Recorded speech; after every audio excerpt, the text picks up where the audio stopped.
இயேசு கிறிஸ்துவின் நாமத்தினால் அழைக்கப்பட்ட சகோதர சகோதரிகள் அனைவருக்கும் மாலை வணக்கத்தை தெரிவித்துக் கொண்டு இன்றைக்கான காணொளிக்கு நம்ம போலாங்க.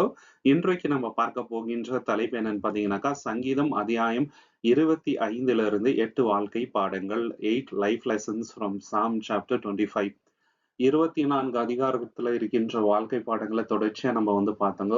அந்த அடிப்படையில 25வது அதிகாரத்தை இந்த ஒரு காணொளியில சுருக்கம் நம்ம பார்க்கலாங்க. தேவன் ஏராளமான வாழ்க்கை பாடங்களை நமக்கு வைத்திருக்கின்றார். அதை நம்ம ஃபாலோ பண்ணன்னு வச்சுங்களேன், நம்ம வாழ்க்கை ஆசீர்வதிக்கப்பட்ட வாழ்க்கையா இருக்கும். சோ அதுக்காக தான் நம்ம இதை பார்க்கிறோம். முதலாவது விஷயம், தேவனை நம்ம நம்பணும். நம்மளோட நம்பிக்கை தேவன் மேல மட்டும் இருந்தால் நம்ம வாழ்க்கைய எப்படி இருக்கும்னாக்கா செம்மையா இருக்கும். எந்த ஒரு பிரச்சனை வந்தாலும் ஃபேஸ் பண்ற அந்த தைரியம் நமக்கு வரும். கான்ஃபிடன்ஸ் லெவல் இன்க்ரீஸ் ஆகும். சமாதானம் இருக்கும்னு சொல்லிட்டே போலாம். ஆனா நம்பிக்கை தேவன் மேல இருக்கணுங்க. சுயத்தை சாராம தேவன் மேல நான் நம்பி இருந்தோம்னு வச்சுங்களேன், நம்ம வாழ்க்கை கெட்டு போறது இல்ல. நம்ம வெட்கப்பட்டு போறது இல்லைங்க. தேவனை நம்புறவங்க எப்போதுமே உயர்ந்த ஸ்தானத்துல இருப்பாங்க. ஸ்டார்டிங்ல சில ஸ்ட்ரகிள்ஸ் இருக்குங்க லைஃப்ல. ஆனா கடைசியில எல்லாமே நல்லதா தான் முடியும். இது பைபிள்ல நம்ம ஏராளமான எக்ஸாம்பிள்ஸ் பார்க்கலாம். சங்கீதம் 25ஆம் அதிகாரம் 1-2 வசனங்கள்ல, கர்த்தாவை உம்மிடத்தில் என் ஆத்துமாவை உயர்த்துகிறேன். என் தேவனே உம்மை நம்பி இருக்கிறேன். நான் வெட்கப்பட்டு போகாதபடி செய்யும். என் சத்துருக்கள் என்னை மேற்கொண்டு மகிழ்விடாதேயும். பாத்தீங்களா, உங்க நம்பி இருக்கிறேன். என்னை நீங்க என்ன பண்ணுங்க, வெட்கப்பட்டு போகாதபடி செய்யுங்க. நிச்சயமா அப்படி பண்றது இல்லைங்க. தாவீதை நீங்க பாத்தீங்கன்னாக்கா, தேவன் அவருடைய தலைய உயர்த்தினாருங்க. இஸ்ரவேல்ல எவ்வளவு பேர் இருந்தாங்க. ஆனா தாவீதை தேவன் மேன்மையான இடத்துல வைத்தார். காரணம், தேவன் மேல அவருக்கு இருந்த நம்பிக்கைங்க. அந்த நம்பிக்கை கெட்டு போறது இல்லைங்க. இல்லைங்களா? தேவனை நம்பினா நம்ம லைஃப் ரொம்ப பிளெஸ்ஸடா இருக்கும். நம்ம லைஃப் பிளெஸ்ஸடா இருக்கணும்னாக்கா ஃபர்ஸ்ட் அடிப்படை தேவனை நம்ம நம்பணுங்க. நீதிமொழிகள் 3ஆம் அதிகாரம் 5-6 என்ன சொல்றாருனாக்கா, ப்ராவர்ப்ஸ் சாப்டர் 3, 5 and 6ல, உன் சுயத்தின் மேல் சாயாமல் உன் முழு இதயத்தோடும் கர்த்தரில் நம்பிக்கையாயிரு. உன் வழிகளெல்லாம் அவரை நினைத்துக்கொள். அப்பொழுது அவர் உன் பாதைகளை என்ன பண்ணுவாருங்க, செவ்வாய்ப்படுத்துவாருன்னு இருக்குதுங்க. நம்ம எடுக்கிற ஒவ்வொரு ஸ்டெப்லயும் தேவனை நினைவு கூர்ந்தோன்னு வச்சுங்களேன், நம்ம பாதையை தேவன் செவ்வாய்ப்படுத்துவார். யோசுவா இருக்கிறாரு, ரொம்ப பெரிய பேர்டன் அவர்கிட்ட இருந்துச்சுங்க, ரெஸ்பான்சிபிலிட்டி. இஸ்ரேல் ஜனத்தை கானான் தேசத்துக்குள்ள கொண்டு போனோம். எவ்வளோ தேசத்தார் கூட சண்டை போடணுங்க. தேவனை நம்பி அவர் கால் வச்சாருங்க. தேவனோட இன்ஸ்ட்ரக்ஷன்ஸ் பிரகாரம் அவர் இது பண்ணதுனால என்ன ஆச்சுங்க, எல்லாத்துலயும் வெற்றி கட்டிச்சுதுங்க. சகோதர சகோதரி, தேவனை நம்பி நம்ம கால் வச்சோம்னாக்கா கண்டிப்பா நம்மளுக்கு வெற்றி தான். தேவன் நம்மள பாதுகாக்கிறாருங்க. நம்ம அவர் மேல ரிலை பண்ணோம்னு வச்சுங்களேன். சங்கீதம் 9ஆம் அதிகாரம் 10வது வசனம், சாம் சாப்டர் 9 verse 10லங்க, கர்த்தாவே உம்மை தேடுகிறவர்களை நீர் கைவிடுகிறதில்லை. ஆதலால் உமது நாமத்தை அறிந்தவர்கள் உம்மை நம்பி இருப்பார்கள். பாத்தீங்களா, அவரை தேடுறவங்களை தேவன் கைவிடுறதே இல்லைங்க. சரித்திரமே இல்லை. ஒரு எக்ஸாம்பிள் நம்ம சொல்ல முடியாது. தேவனை நம்பினவங்கள அவர் கைவிட்டார் அப்படின்னு சொல்லிட்டு. எல்லாரையும் என்ன பண்ணியிருக்கிறாருங்க, ஆசீர்வதித்திருக்கிறார், வழி நடத்திருக்கிறார். அவரோட நாமத்தை நம்ம நம்பி இருந்தோம்னு வச்சுங்களேன், நம்ம கெட்டு போறது இல்லைங்க. சகோதர சகோதரி, தாவீது என்ன பண்ணாருங்க, கோலியாத்தை அடிக்க போறதுக்கு முன்னாடி தேவனை மட்டும்தான் நம்பி போனார். சுயத்தின் மேல சாரலங்க. இல்லைங்களா, நான் அடிச்சிடுவேன், எனக்கு தைரியம் இருக்குது, அப்படியெல்லாம் போல.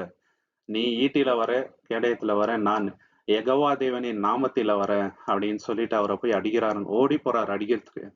நம்பிக்கை ஒன்னே தான், தேவன் இருக்கிறாரு. அது மட்டும் இல்லாம இன்னொரு வார்த்தையும் சொல்றாருங்க, கரடியின் வாய்க்கு என்ன தேவன் தப்பித்தாரு, அதே மாதிரி சிங்கத்தின் இதுக்கும் என்ன தப்பித்தாரு. இவரும் அதே மாதிரி தேவன் என்ன தப்பி வைப்பாரு, என்ன வழி நடத்துவாருன்ற நம்பிக்கை அவர்கிட்ட இருந்துச்சுங்க. சகோதர சகோதரி, இப்ப யோசிக்க வேண்டிய கேள்வி என்னன்னாக்கா, தேவனை எந்த அளவுக்கு நம்ம நம்புறோம். அவுட் ஆஃப் கண்ட்ரோல்ல சில விஷயங்கள் போகும். சரிங்களா, நம்ம கை மீறி சில விஷயம் போகும்போது ஒரு விஷயம் நம்ம உறுதியா நம்பணும், தேவன் எப்பவுமே அவுட் ஆஃப் கண்ட்ரோல்ல இல்லைங்க, அவர் கண்ட்ரோல்ல தான் இருக்குது. ஓகேங்களா? சோ தேவன் அந்த சமயத்துல எவ்வளவு நம்ம நம்புறோம் அப்படின்றது ரொம்ப முக்கியமான அடிப்படை. 2வது விஷயம் என்னன்னு பாத்தீங்கன்னாக்கா, தேவனுடைய வழி நடத்துதல நம்ம தேடணும். Seek God's guidance. பீப்புள் கைடன்ஸ்ல நம்ம போனோம்னு வச்சுங்களேன், லாஸ்ட்ல அந்த வழி எங்க கொண்டு போய் விடுவோம்னாக்கா மரணத்துக்கு தான். தேவனுடைய பிள்ளைகள்கிட்ட நம்ம கைடன்ஸ் கேட்கலாங்க. உலகத்தாட்ட போய் கைடன்ஸ் கேட்டேன்னு வச்சுங்களேன், அவங்க என்ன சொல்லுவாங்கனாக்கா, இந்த உலகத்துல எப்படி சந்தோஷமா இருக்கலாம், எப்படி பிளஷர்ஸ் அனுபவிக்கலாம், எப்படி சக்சஸ்ஃபுல் ஆகலாம்னு சொல்லி கொடுப்பாங்க. அதுல நமக்கு எந்த நன்மையும் இல்லை. சரிங்களா, லிட்ரலா சொல்லணும்னாக்கா அது மொமெண்டரி பிளெஸிங் தான். மொமெண்டரியான ஒரு சந்தோஷம் தான் நம்மளுக்கு இருக்குமே தவிர ஃபியூச்சரிஸ்டிக் கிடையாதுங்க. இட்டர்னலான சந்தோஷம் அதனால நம்மளுக்கு கிடைக்காதுங்க. சகோதர சகோதரி, நிறைய பேர் அதுலதான் இன்னைக்கு என்ன ஆயிட்டு இருக்காங்க, மதிமயங்கி இருக்கிறாங்க. இந்த உலகத்துல நம்ம நல்ல சந்தோஷமா இருக்கணும், இல்லைங்களா? மேன்மையா இருக்கணும், லக்ஸூரியஸா இருக்கணும், இத சாதிக்கணும், அத சாதிக்கணும்ன்ட்டு அது பின்னாடி போறாங்க. இதெல்லாம் வீணான விஷயங்கள். இல்லைங்களா? டெம்பரரியான விஷயங்கள். தேவனுடைய கைடன்ஸ் நம்ம வாழ்க்கையில இருந்ததுன்னு வச்சுக்கங்களேன், அவர் வந்து நம்ம எட்டர்னிட்டிக்கு தான் கூட்டிட்டு போறாரு. சங்கீதம் 25ஆம் அதிகாரம் 4வது வசனத்துலங்க, சாம் சாப்டர் 25:4ல, கர்த்தாவே உம்முடைய வழிகளை எனக்கு தெரிவியும், உம்முடைய பாதைகளை எனக்கு போதித்தருளும். என்ன அருமையான வார்த்தைங்க. எப்படி கேட்கிறாரு பாத்தீங்களா? உம்முடைய வழியை எனக்கு சொல்லிக் கொடுங்க, உமது பாதைகளை எனக்கு போதிங்க அப்படின்றாங்க. ப்ரீச் பண்ணுங்க அப்படின்னு சொல்றாரு. டீச் பண்ணுங்கன்னு சொல்லி கேட்கிறாருங்க. நமக்கு எவ்வளவு ஜெபத்துல கேட்டிருக்கோம். தேவனே, எனக்கு உங்களோட வழிங்களை காட்டுங்கப்பா. நல்ல வழியில நான் நடக்கணும் தேவனே. நீங்க தான் எனக்கு வழி நடத்தணும் தேவனே. நீங்க தான் என்னோட ஆலோசகர் அப்படின்னு சொல்லிட்டு எத்தனை தடவை கேட்டிருக்கிறோம் இல்லைங்களா? கேட்கணுங்க. இல்லைங்களா? தவறான வழியில போகாதபடிக்கு இப்படி கேட்கறது மிக அவசியமா இருக்குது. இன்னொரு முக்கியமான விஷயம் என்னன்னு பாத்தீங்கன்னாக்கா, சத்தியத்துல இருக்கிறவங்களுக்கு தேவன் வந்து வசனத்தின் மூலியமாவே நம்மளுக்கு வழி காமிச்சுறாருங்க. நம்ம என்ன பண்றோம்னாக்கா, இதயத்தின் கடினத்தின் நிமித்தமாக ஆப்போசிட் டிரெக்ஷன்ல வந்து நம்ம தவறான வழியில போயிரும். சில சமயங்கள் தேவனும் வந்து அனுமதிச்சுறாரு. இல்லைங்களா? ஒரு டிசிஷன் எடுத்துட்டு தேவன் கிட்ட போயிட்டு, "இத எனக்கு பண்ணி குடுங்க தேவனே" நம்ம கேட்கும்போது தேவன் அலோ பண்ணிறாருங்க. ஏன் தெரியுங்களா? நம்ம வந்து பட்டு திருந்தணும். அதோட கான்சிக்வென்சஸ நம்ம வந்து உணரணும். தேவன விட்டுட்டு தவறான டிசிஷன் எடுத்தா கண்டிப்பா அதோட பலன அனுபவிக்கணும்ன்றத நம்ம உணரணுன்றதுக்காக தேவன் விட்டுறாரு. அவருடைய சத்தத்த நம்ம வந்து கேட்கும்போது அதுக்கு செவி கொடுக்கணும். ஏசாயா 30ஆம் அதிகாரம் 21ல, ஐசையா சாப்டர் 30:21ல, நீங்கள் வலதுபுறமாக சாயும்போதும், இடதுபுறமாக சாயும்போதும் வழி இதுவே, இதிலே நடவுங்கள் என்று உங்களுக்கு பின்னாலே சொல்லும் வார்த்தையை உங்கள் காதுகள் கேட்கும். பாத்தீங்களா? இந்த பக்கம் போ, இந்த பக்கம் போ அப்படின்னு சொல்லிட்டு தேவன் உணர்த்துறாரு. நிச்சயமாக உணர்த்துறாருங்க. இல்லன்ட்டு இல்ல. இல்லைங்களா? அப்போ அவர் சொல்லும்போது அந்த வார்த்தையை நம்ம வந்து கேட்கணும். நீதிமொழிகள் 14:12ல, ப்ராவெர்ப்ஸ் சாப்டர் 14:12ல, மனுஷனுக்கு செம்மையாய் தோன்றுகின்ற வழி உண்டு, அதன் முடிவோ மரண வழிகள். தவறான வழியில போகும்போது என்னங்க, நம்ம கண்டிப்பா அதோட பலனை அனுபவிக்கணும். அதுதான் இங்க பாக்குறோம். அதோட முடிவு என்னங்க, மரண வழிகள். சோ தேவனோட வழியில நடந்தா நம்ம இந்த அழிவுல இருந்து தப்புவிக்கலாம் நம்மளோட லைஃப. அடுத்து வந்து யாக்கோபு 1:5ல என்ன சொல்றாருனாக்கா, நம்மளுக்கு ஒரு கன்ஃபியூஷன் வரும்போது தேவனுகிட்ட போயிட்டு கேட்கணுங்க. தேவனே ஞானத்த குடுங்க. தேவன் வந்து பரிபூர்ணமா கொடுக்கிறாருங்க. யாக்கோபு 1:5, உங்களில் ஒருவன் ஞானத்தில் குறைவுள்ளவனாய் இருந்தால், யாருக்கும் சம்பூரமாய் கொடுக்கிறவரும் ஒருவரையும் கடிந்து கொள்வராகிய தேவனிடத்தில் கேட்க கடவன், அப்பொழுது அவனுக்கு கொடுக்கப்படும். பாத்தீங்களா? அப்போது தேவன் என்ன பண்றாருங்க, சம்பூர்ணமா கொடுக்கிறாரு. மோசே கூட என்ன பண்றாரு, இஸ்ரவேல் ஜனத்தை வழி நடத்துறதுக்கு முன்னாடி தேவன் கிட்ட போயிட்டு கேட்கிறாருங்க. எனக்கு அந்த அளவுக்கு ஞானம் இல்லை, நீங்க வழி நடத்துங்க. அப்ப தேவன் என்ன பண்றாரு, நீ நடப்பா, நான் உன் கூட இருக்கிறேன்னு சொல்லிட்டு தேவன் வழி நடத்துறாரு. கடைசி வரைக்கும் தேவன் வந்து கூட இருந்தார். இந்த மாதிரி தான் நம்ம லைஃப்லங்க தேவன் வந்து ஒரு விஷயத்துக்கு நம்மள அழைத்துட்டாருனாக்கா, கடைசி வரைக்கும் நம்மள வழி நடத்துவாருங்க. நம்மள எக்யூப் பண்ணுவாருங்க. நம்மளுக்கு கைட் பண்ணுவாருங்க. நம்மளுக்கு கவுன்சிலிங் பண்ணுவாருங்க. இல்லைங்களா? நம்மள ஆறுதல் படுத்துவாரு. நம்ம டிஸ்கரேஜ் ஆகும்போது நம்மள மோட்டிவேட் பண்ணுவாரு. அப்படி சும்மா விடுறது இல்லைங்க நம்மள. கடைசி வரைக்கும் தேவன் நம்ம கூட வந்து இருப்பாரு. யோசிக்க வேண்டிய கேள்வி என்னன்னாக்கா, தேவனுடைய கைடன்ஸ் எந்த அளவுக்கு நம்ம வந்து நாடுறோம்? முக்கியமான டிசிஷன்ஸ் நம்ம லைஃப்ல எடுக்கும்போது உலகத்தார்ட்ட போறோமா? இல்ல சுயத்துல வந்து சாடுறோமா? இல்ல தேவனிடத்துல போயிட்டு வந்து நம்ம என்ன டிசிஷன்ஸ் நான் எடுக்கணும் தேவனே அப்படின்னு சொல்லிட்டு கேட்கிறோமா? வசனத்தின் அடிப்படையில நம்ம வந்து நடக்கிறோமா? முக்கியமான கேள்வி நம்ம லைஃப்ல. 3வது விஷயம் என்னன்னு பாத்தீங்கன்னாக்கா, சத்தியத்துல வந்து நம்ம நடக்கணுங்க. உலகத்தார் வந்து ஒரு வழியில இருக்கிறாங்க. அவங்க சத்தியத்துலலாம் இம்பார்ட்டன்ஸ் குடுக்கறது இல்லங்க.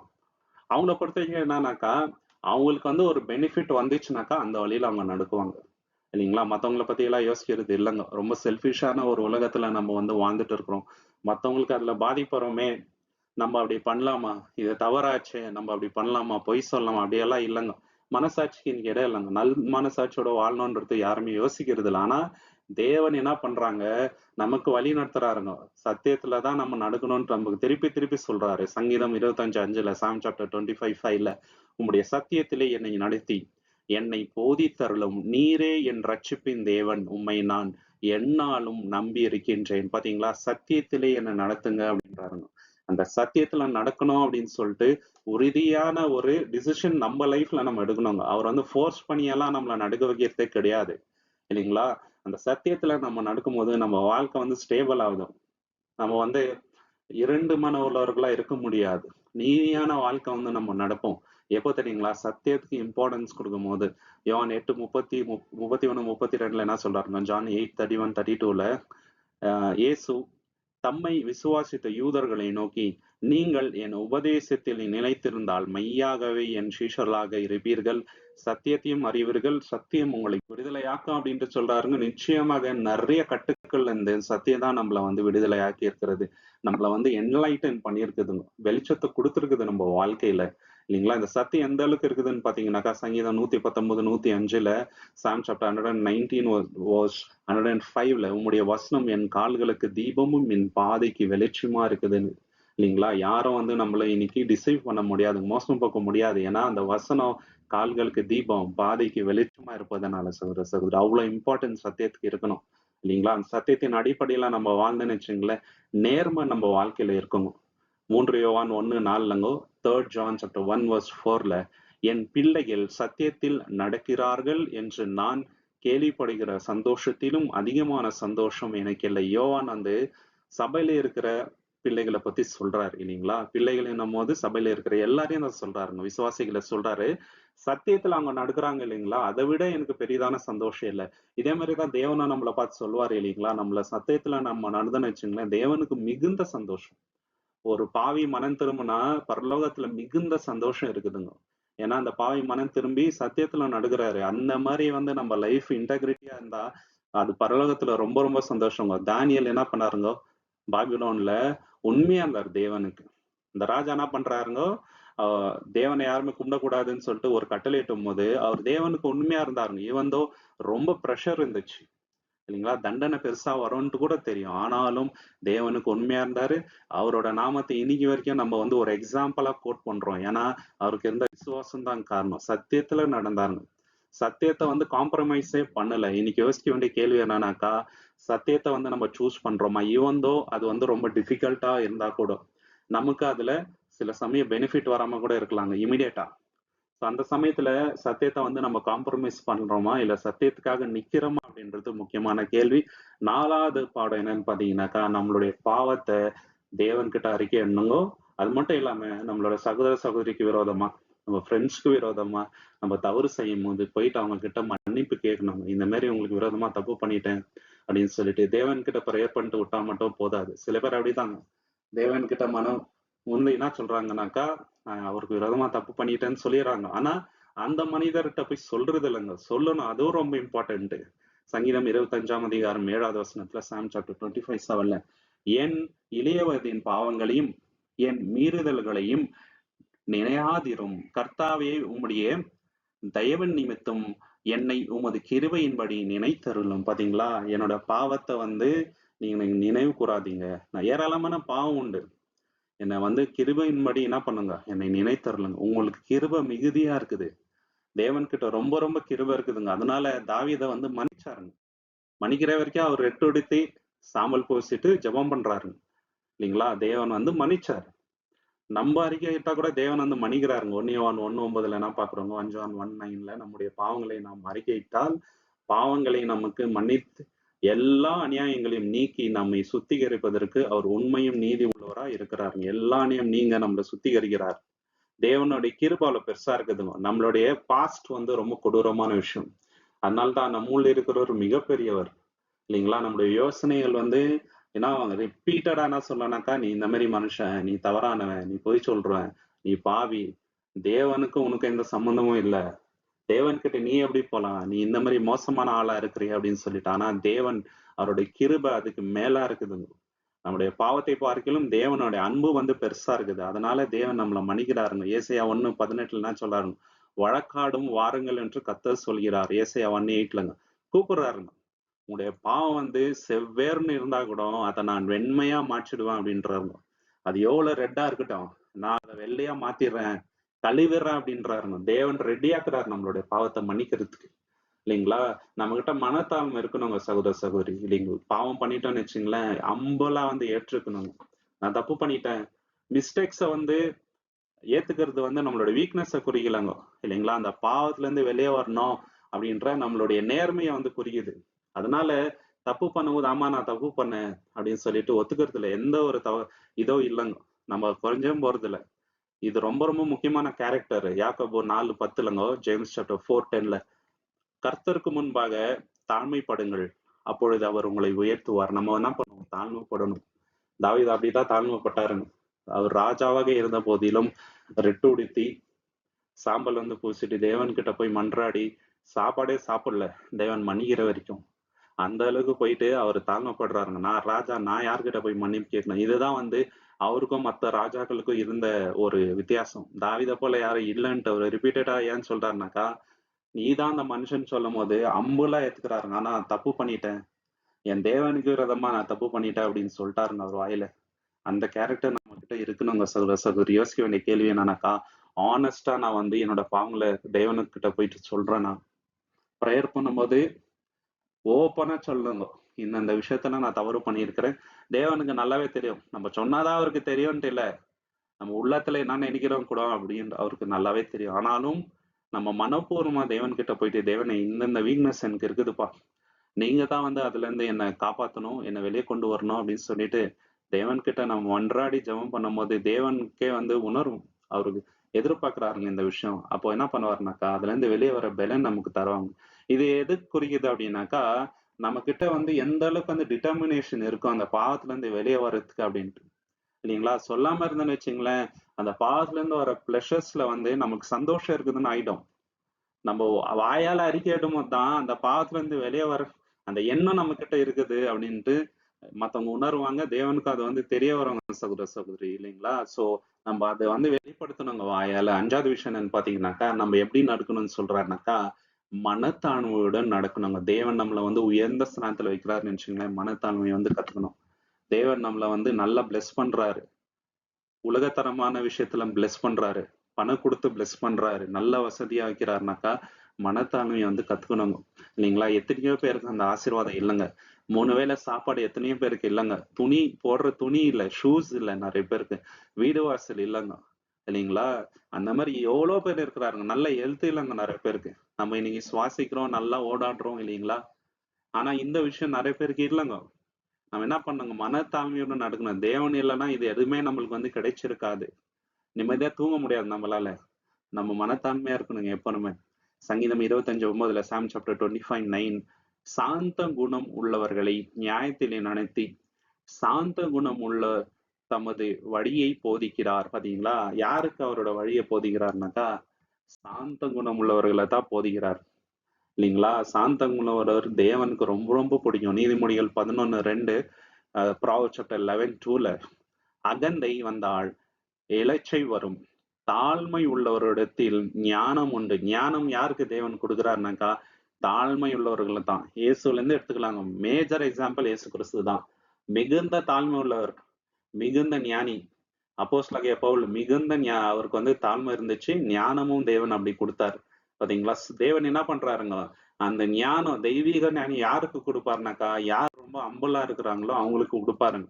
இல்லைங்களா? நமக்கு அகந்தான் வந்துச்சு, பெருமை வந்துச்சுனாக்கா, ஆவிக்குரிய வளர்ச்சிக்கு அது ஒரு பிளாக்கேஜ் ஆயிடும். நீதிமொழிகள் 16:18 ப்ராவர்ப்ஸ் சாப்டர் 16:18 சொல்றாருங்க, அழிவுக்கு முன்னதாக அகந்தை, விழுதலுக்கு முன்னதாக மனமேட்டிமை. பாத்தீங்களா? நம்ம கீழே விழுறதுக்கு முன்னாடி நம்ம மனசுல மனமேட்டிமை, அழிவுக்கு முன்னதாக அகந்தை. அகந்தம் வந்துச்சுனாலே நாளைக்கு அழிவு வருது போகுதுன்னு அர்த்தங்க. சாத்தானுக்கு அப்படிதான் ஆச்சு. இப்படியே சொல்லிட்டே போலாம். அகந்தம் வந்துச்சுன்னா அடைய போறோம். 1 பேதுரு 5:6 என்ன சொல்றாரு? 1 Peter 5:6 தேவன் எக்காலத்திலே உங்களை உயர்த்தும்படி அவருடைய பலத்த கைக்குள் அடங்குங்கள். பாத்தீங்களா? தேவன் உயர்த்துவார். ஆனா நம்ம என்ன பண்ணணுங்க?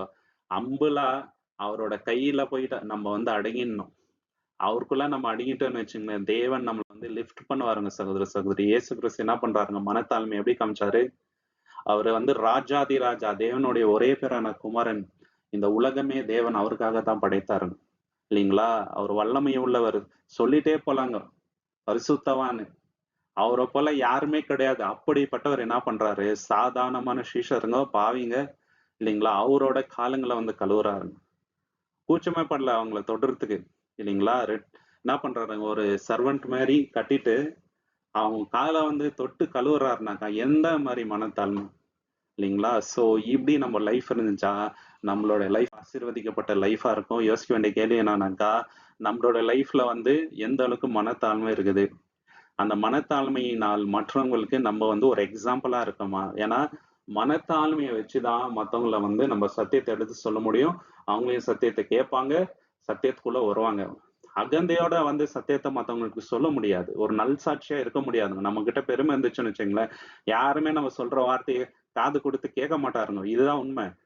அதே மனத்தாழ்மையோட நம்ம அம்புலா சொன்னோம்னு வச்சுங்களேன், ரொம்ப கோவக்காரர் கூட நிதானமா கேட்பாருங்க. எந்த அளவுக்கு அம்புல்னஸ் நம்ம கிட்ட இருக்குது அப்படின்ட்டு. 6வது விஷயம் என்னன்னு பாத்தீங்கன்னாக்கா, தேவனுடைய பயம். அந்த பயத்துல வந்து நம்ம நடக்கணும். தேவனுடைய பயம் தான் நம்ம லைஃப்ல ஆதாரம். தேவனோட பயம் இல்லாம அந்த ரெவரன்ஸ் இல்லாம நம்ம வாழ்ற வாழ்க்கையை வேஸ்ட்டுங்க. தேவனோட பயம் இருந்தா எதுக்கும் பயப்பட வேண்டியது இல்லைங்க. ஃபியூச்சரை பத்தி திங்க் பண்ண வேண்டியது இல்லைங்க. தேவன் நம்ம கூட இருந்தா நம்மளுக்கு போதும். தேவனோட பயந்து இருந்தா வச்சுங்களேன், தவறு பண்ணாம நம்ம இருப்போம்.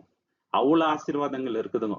சங்கீதம் 25:12 சாம் சாப்டர் 25:12ங்க, கர்த்தருக்கு பயப்படுற மனுஷன் எவனோ அவன் தெரிந்து கொள்ளும் வழியை அவருக்கு போதிப்பார். பாத்தீங்களா? யாருக்கு போதிக்கிறாரு?